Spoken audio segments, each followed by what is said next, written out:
let's talk about the potential energy expression for the system of particles. Okay, we already know that if you have the particle, ith particle, if you choose, then the force acting on this has two terms. Okay, the first term is due to the external agency and the second term is due to all other particles. So this is F bar Ji. Okay, this is the force on the ith particle due to all other particles, and here I is not equal to J. That means a particle cannot exert a force on itself. Okay, now let's see the expression for the work done. So if I have to take this system from configuration 1 to configuration 2, what I will write is W12 integral Fi bar dot dsi bar. Okay, and this will be done for all the particles which are present in our system. Okay, so this is the expression. So this equal to, let's take it little bit towards left. Now this is the expression. Now we already know Fi bar is nothing but W12 is equal to summation over I. Fi bar is what? Fi bar external plus summation over J F bar Ji. So here I is not equal to J in this case, but I am not writing it because it is not convenient to write it again and again. So here this is dot dsi bar. So this will be in turn equal to, if we expand the bracket, we get Fi bar E dot dsi bar plus summation over J F bar Ji dot dsi bar. Okay, so this integral is from 1 to 2. Okay, so now we have got these two terms. Now this Fi bar E, that is the external force, if it is a conservative force, then I can write it as minus del bar Vi. Okay, this is the potential function. Now if I have to write it like this, then I can replace the first term like this. So the first term I am writing here, first term, okay, is summation over I 1 to 2. Now instead of Fi bar E, I will write minus del bar Vi dot dsi bar. Now if you see this integral, you will get it that this is the gradient and you are multiplying with the infinitesimal displacement. So you will finally get 1 to 2 minus dvi bar, sorry, minus dvi. So here this is from 1 to 2 summation over I. Okay, so here what you get is Vi minus summation over I with 2 as a final and 1 as the initial limit. Okay, so we get these from the first term. Okay, now let's look at the second term of this. So the second term is this one here. So let's see what is the second term. So the second term I am writing it again here like this, summation over J F bar Ji dot dsi bar. Okay, so this is the integral over here 1 to 2. So this is our second term, right?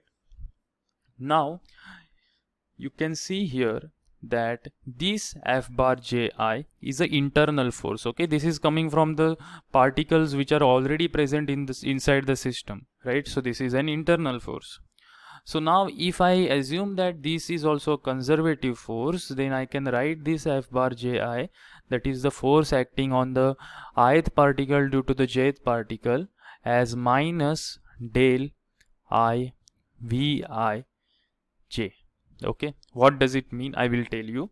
Okay, so this gradient over here is with respect to the ith particle's coordinate. Okay, so this gradient is with respect to the ith particle coordinates, and this is Vij because the force is acting on the ith particle, right?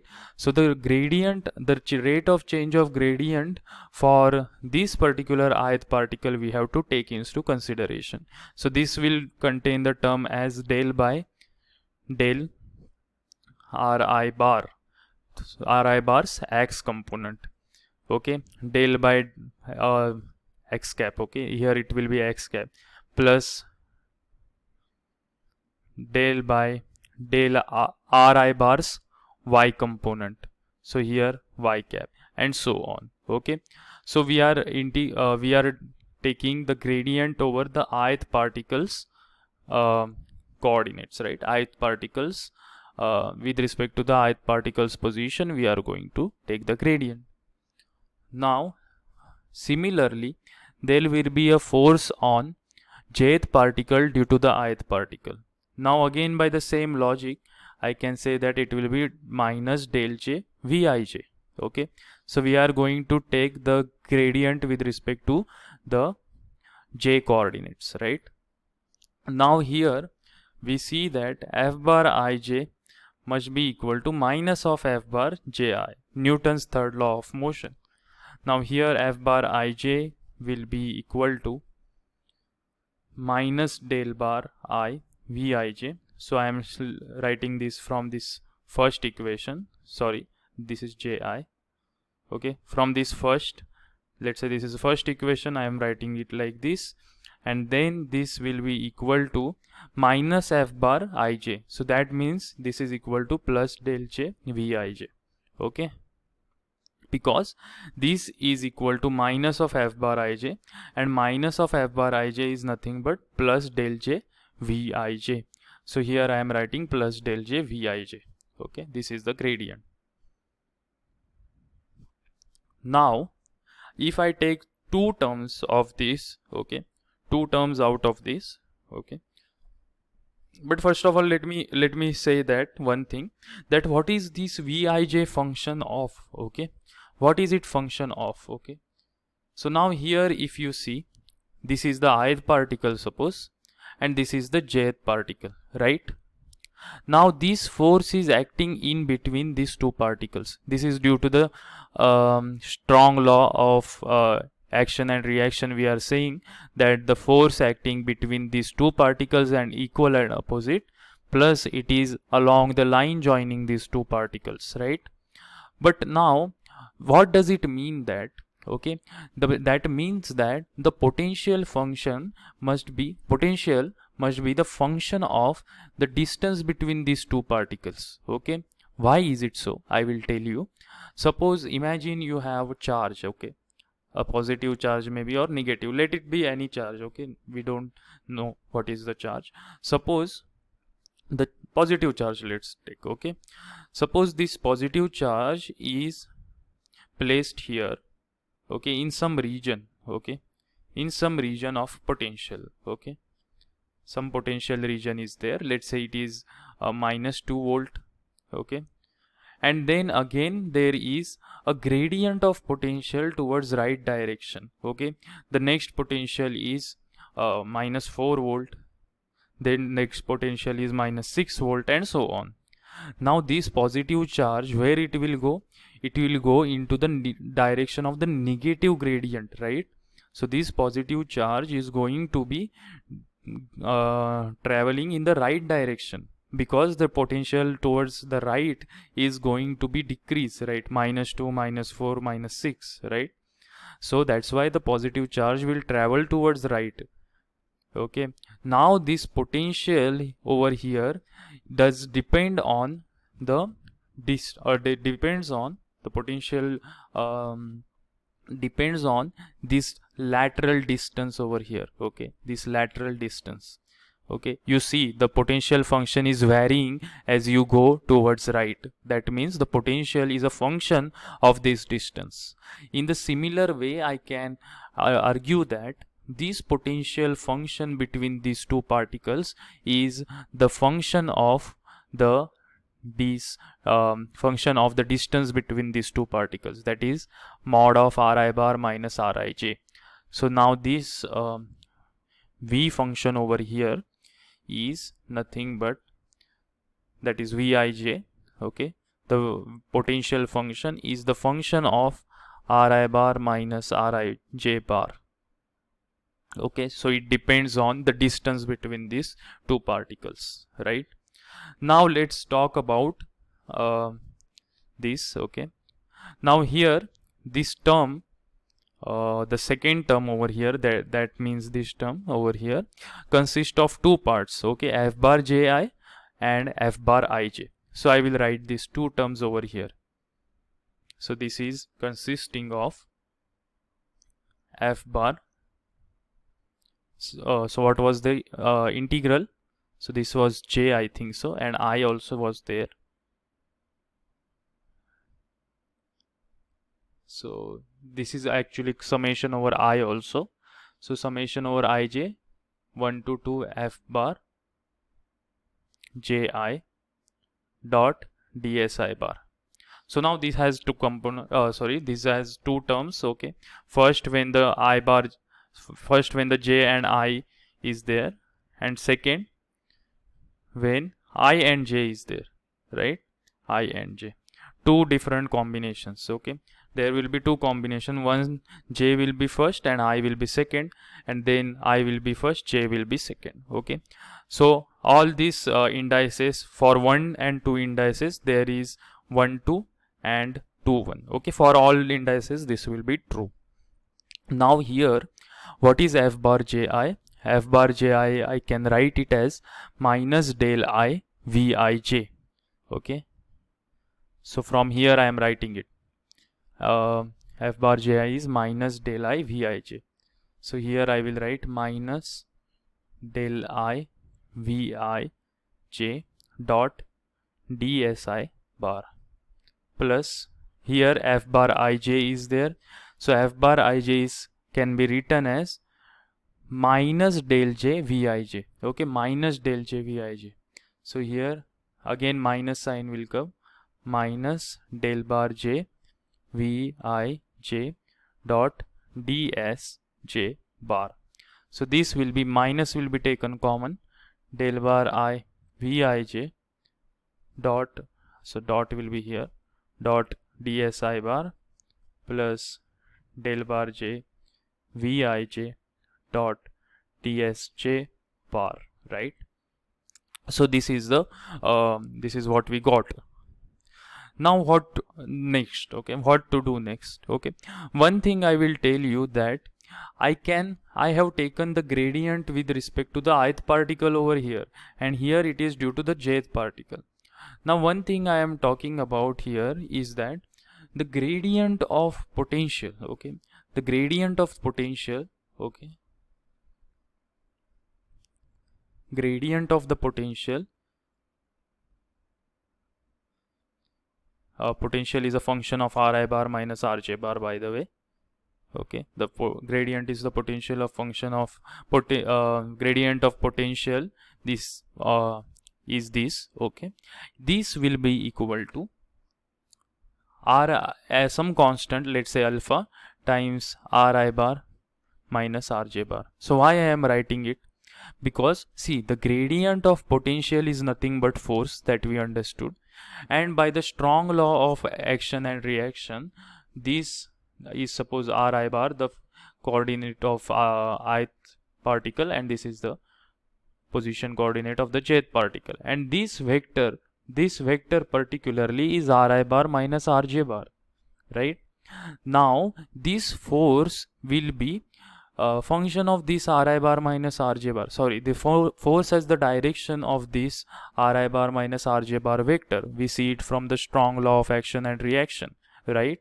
So the gradient of the potential, which is nothing but just a force, must be having a constant time this Ri bar minus Rj bar, because the direction must be the same, right? So then only the direction will be the same. If its potential's gradient is same, having the same direction as that of the force, then only it will work out, the strong law of action and reaction. So here this is the del bar V Ri bar minus Rj bar modulus is equal to alpha times Ri bar minus Rj bar. Okay, so now what we will do is, we will define this del I Vij like this. Okay, del I Vij is equal to, so now this Vij is a function of Ri bar minus Rj bar, right? Ri bar minus Rj bar. Okay. So now can I write this? Can I take the gradient with respect to ij over here? Okay. So if I have to write it with respect to ij, then I can write it like this. It is nothing but equal to Ri bar minus Rj bar mod this. This is the answer. Okay. So del I, that is the gradient with respect to I, is nothing but is equal to gradient with respect to ij, right? So what is ij? Okay. So let's say we will discuss why we are doing this. Okay, we will see the significance of this index ij. So first let's do this. Okay, so now you will ask me the question why you are doing like that, why is it true. So if you take an example, okay, let's say I have a function, let's say v 2 3 function is there, which is a function of x2 minus x3, suppose. Okay, so this sum function is there. So I'm going little off topic over here. So this is function x2 minus x3 whole square. Now if I have to differentiate this function with respect to x2, okay, with respect to x2, if I have to differentiate this function, so this will be dv23 by dx2. So this will be equal to 2 times x2 minus x3 into x1. X2 differentiation is 1 only, so this will be the result. Now if I have to differentiate with respect to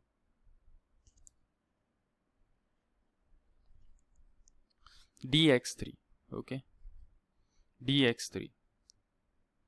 So now if I have to differentiate with respect to dx3, sorry, x3, I will get 2 times what I will get, x2 2 times x2 minus x3, correct, into minus 1, because x minus x3's differentiation is minus 1. So this will be minus 2 times x2 minus x3, correct. So this is dv23 by dx3. Now what do you see here?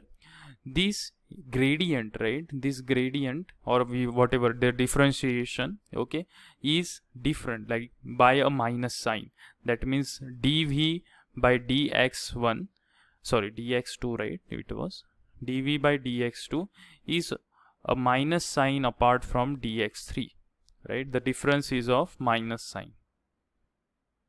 Okay, now if I take this whole as x2 minus x3, okay, x2 minus x3 is x23.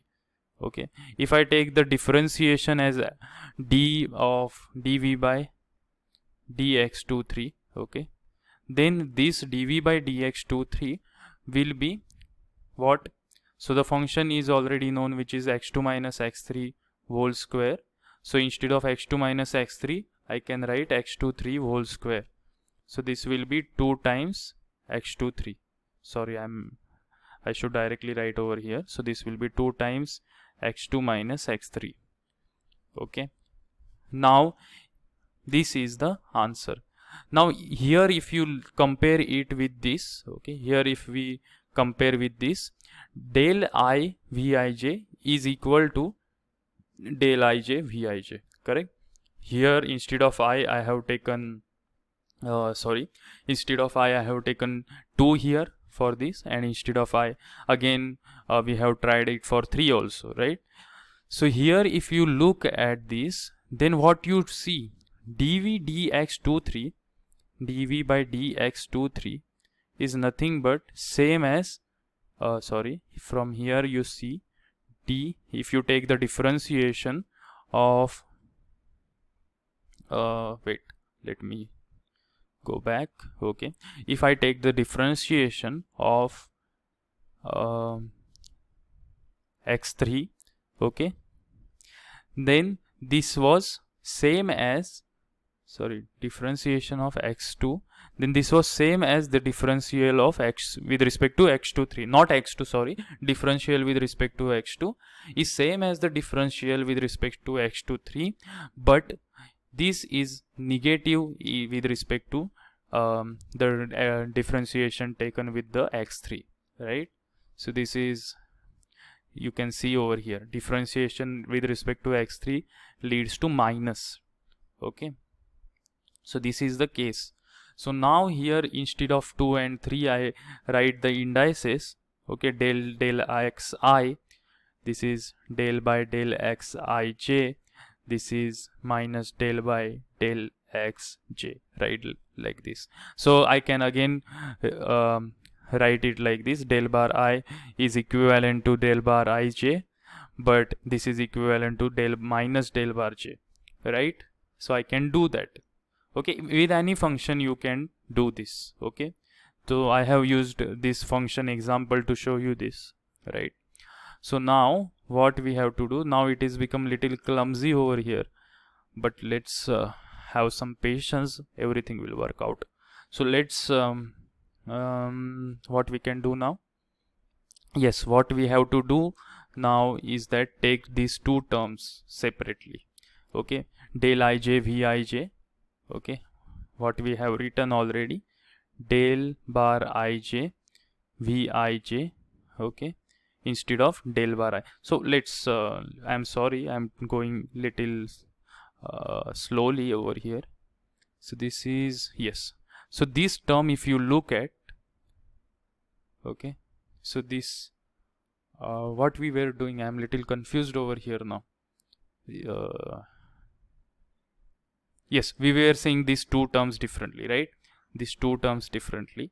So here we will del I vij instead of this. Now from instead of this I can substitute del bar ij vij, right, instead of this. So here I will write this term again. So minus del ij vij, sorry, del bar ij vij dot dsi bar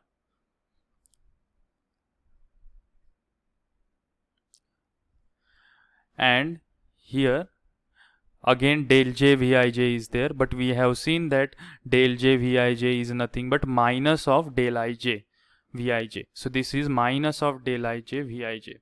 So here minus sign was common, so here minus of del ij vij dot dj bar. So this is the gradient. Okay, so these both we are seeing over here. So now what is this? This is del bar ij vij can be taken common, dotted with dsi bar minus dsj bar. Okay, so now what is this dsi bar minus dsj bar? So let's see what is it. Okay, suppose you have these two particles like this. Let me define a coordinate system first. Okay, this is the ith particle, this is the jth particle, right? So this is ri bar vector, this is rj bar vector. Okay, now what is this vector? Sorry, this is ri bar minus rj bar vector, right? So I will call this as rij bar vector, correct? Now look here, these two particles, right, are to be taken by an infinitesimal displacement dsi bar and dsj bar. So here the infinitesimal displacement is suppose dsi bar. Let me take I over here, and here the infinitesimal displacement is dsj bar. Okay, now what is this dsi bar minus dsj bar? Now if I write this rj bar, this like this, okay, rj bar dash, and this vector I am denoting by ri dash bar. So I will write it again so that you can understand properly. Ri dash bar is equal to ri bar plus dsi bar, and rj dash bar is equal to rj bar plus dsj bar, right? So now what is dsi bar minus dsj bar? That we have to find out, right? So now if I say that the initial separation was ri bar minus rj bar, right, and the final separation is ri dash bar minus rj dash bar after infinitesimal displacement, the separation between these two particles. Okay, So now this new separation between the two particles, if I subtract this, this is fourth equation, suppose this is fifth equation. If I subtract the fifth equation from fourth, what I will get is Ri dash bar minus Rj dash bar is equal to Ri bar minus Rj bar plus dsi bar minus dsj bar. Okay, this is what I get. So now this is the new separation and this is the old separation, and this is dsi bar by minus dsj bar. Now let's say the new separation, okay, so this is Ri dash bar, okay, plus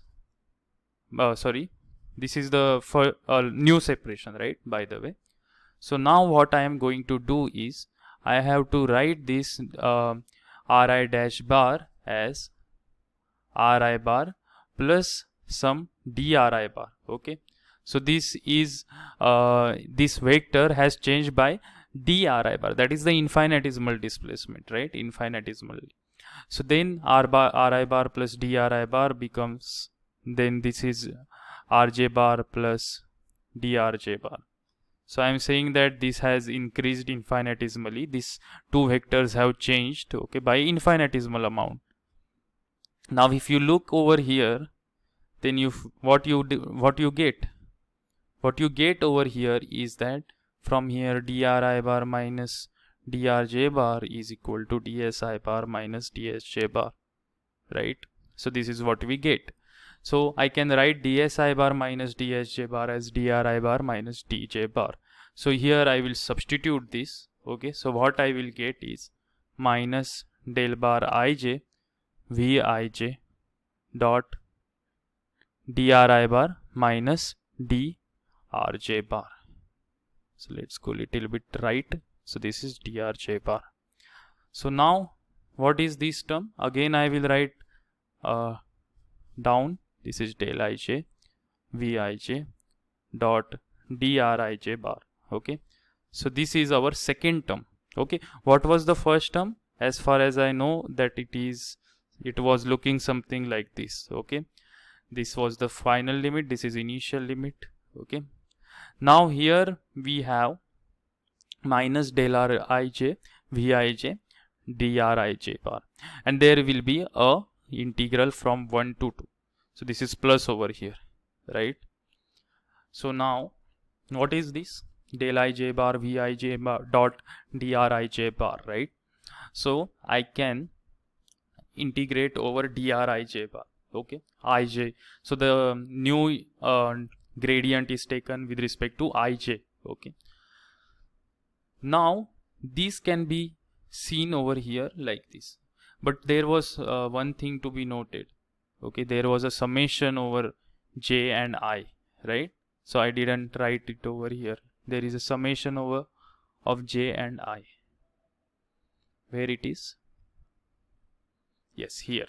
Okay, summation over ij was there, correct? So I didn't write it I forgot it. So now I will write here, there is a summation over ij. So this is minus summation over ij. Now here this I and j, so there are these two particles, right, 1 and 2. So this summation includes 2 and 1 also. Now 1 and 2 and 2 and 1, they both are taken twice, right? So I have to multiply with the half. So this will become summation over I Vi 2 to 1 minus half summation over ij from 1 to 2 del ij Vij dot drij bar. So I can again take the integral and write this expression as summation over I Vi to 1 minus, so here this is again Vij, okay, so this is minus half summation over Ij Vij, okay, this is 2 to 1. Now in short, what we have found out is that the total potential energy is this one V, that is summation over I Vi plus half summation over J Vij. Okay, so this is the total potential energy that we have found out. Okay, there is a summation over I also, right? Now this total potential energy is the potential energy due to the external force, okay, here external agency, plus the internal potential energy. So there are two components over here. But note that during this derivation we were assuming that these potential functions exist. So that is true only for the conservative forces.